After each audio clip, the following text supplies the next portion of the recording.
اور میں ابھی آپ کو بتا رہا ہوں کہ نواز شریف صرف جس کو بھی یہ فیصلہ کرے گا نا کہ آرمی چیف بنے گا، یہ اس سے ایک چیز مانگے گا. یہ میں کیونکہ میں اس کو 40 سال سے جانتا ہوں، میں اس کو اب سے نہیں، میں یہ جب جمخانہ میں اپنے امپائر کھڑے کر کے میچ کھیلتا تھا میں تب سے جانتا ہوں اس کو. یہ ایک چیز مانگے گا کہ تم نے کسی نہ کسی طرح عمران خان کو ڈسکوالیفائی کروانا ہے، تم نے اس کی پارٹی کے اوپر زور ڈالنا ہے اور میرے کیسز ختم کرنے ہیں. میں آج اب اس کو اور کوئی فکر نہیں ہے کہ یہ اس نے کوشش کرنی ہے کہ راستے سے کسی طرح عمران خان کو ہٹایا جائے، کیونکہ ہے بڑا بزدل آدمی، الیکشن سے بھاگ رہا ہے، ملک کو داؤ پہ رکھوایا ہوا ہے. الیکشن ملک کا رسک فیکٹر، قرضے واپس کرنے کا جب وہ رسک 64.5 پہ پہنچ جائے، کوئی دنیا اس کو پیسے نہیں دیتی، ادھر کوئی انویسٹر نہیں آتا اس ملک میں. اس ملک میں سے بلکہ اپنے لوگ ڈالر خریدنے شروع ہو جاتے ہیں کیونکہ ان کو خوف آ جاتا ہے کہ اکانومی تو آگے نہیں بڑھے گی. وہ ملک معاشی طور پہ تباہ ہو جاتا ہے. اور انہوں نے 7 مہینے میں نے شروع میں آپ کو بتایا کہ اکنامک سروے بتا رہا ہے پاکستان کا کہ 17 سال کے بعد گورنمنٹ کی بہترین پرفارمنس تھی. ان کا اکنامک سروے، ہمارا نہیں، ان کے دور میں جو شائع ہوا اکنامک سروے کہہ رہا ہے کہ یہ 17 سال میں بہترین پرفارمنس تھی، اور ادھر سے انہوں نے لا کے ملک کو ڈیفالٹ پہ کھڑا کر دیا ہے. اور آج یہ صرف اس سے الیکشن جو بچا سکتا ہے وہ نہیں کروانا چاہتا کیونکہ اس کو ڈر ہے کہ عمران خان جیت جائے گا، اور ہے بڑا بزدل آدمی، کرپٹ آدمی ہوتے ہی بزدل ہے، اس لیے اس نے الیکشن نہیں کروانا اور اس لیے ملک کی تقدیر سے یہ کھیل رہا ہے. اور آج آپ کی جو ہماری مارچ ہے اس کا مقصد ہی یہ ہے کہ ہم اس ملک کو آزاد کرنا چاہتے ہیں، ان چوروں سے انصاف کے ذریعے انصاف کرنا چاہتے ہیں، آزاد کرنا چاہتے ہیں. اور اگر انصاف ہوتا یہ سارے آج جیلوں میں ہوتے، کبھی بھی نہ ہوتا کہ اس طرح کے لوگ آج ملک کی مستقبل سے کھیل رہے ہوتے.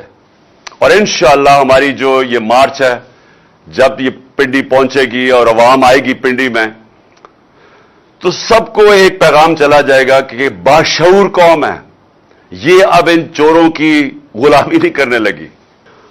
اور آخر میں اپنے سارے پاکستانیوں سے میں پھر یہ جو ڈرامہ ہو رہا ہے سارے ملک کے سامنے کہ ایک مفرور، سزا یافتہ، جھوٹا اور دوسری دفعہ جھوٹ بول کے بھاگا ہوا جو لندن میں بیٹھا ہوا ہے، میں یہ آج ساری قوم سے پوچھتا ہوں کہ یہ کیسے اس ملک کے فیصلے کر سکتا ہے؟ کیسے ایک قوم اجازت دے سکتی ہے اس آدمی کو کہ ہمارے فیصلے کرے؟ اور کون سا فیصلہ کرے جو ہماری نیشنل سیکیورٹی کا سب سے اہم فیصلہ ہے؟ اور اس کا ماضی دیکھ لیں، اس نے آج تک میرٹ کا اس کا مطلب بھی نہیں پتا. یہ فیصلے کرتا ہے کہ اس کے مفادات کے اندر وہ اس کے مفادات کو آگے کیسے لے جا سکتے ہیں. یہ فیصلے کرتا ہے کہ اس کی بزنس کو کیسے غیر قانونی طور پہ فائدہ ہو سکتا ہے. ایف بی آر میں کون ہوگا جو ان کی مدد کرے گا؟ پولیس میں کون ہوگا جو ان کے مخالف کے خلاف ظلم کرے گا؟ ان کی کبھی پاکستان میں میرٹ کے اوپر فیصلے نہیں ہوئے. 1993 کے اندر لاہور ہائی کورٹ کے اندر کیس ہوا، chief justice Lahore high court نے پوچھا اس وقت کے آئی جی عباس خان سے کہ کیوں پنجاب پولیس میں اتنی کرپشن ہے. یہ 93 کی بات ہے. آئی جی عباس خان نے کہا کہ نواز شریف کے دور کے اندر پنجاب پولیس کے اندر پیسے لے کے پولیس والوں کو بھرتی کیا گیا ہے.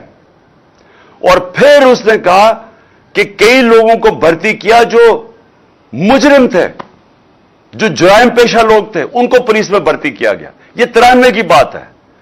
تو اس سے ہم یہ آج امید لگا کے بیٹھے ہوئے ہیں کہ یہ دیانتداری سے پاکستان کی اہم فیصلہ کرے گا. میں تو آئینی طور پہ تو خیر شہباز شریف وہی کرے گا جو نواز شریف کہے گا، تو آئینی طور پہ تو شہباز شریف کر سکتا ہے، لیکن کیا اخلاقی طور پہ یہ ہونا چاہیے؟ دیکھیں جمہوریت ڈنڈے کے زور سے نہیں چلتی، جمہوریت بندوقوں کے زور پہ نہیں چلتی، جمہوریت اخلاقیات پہ چلتی ہے. اس لیے برطانیہ کا پرائم منسٹر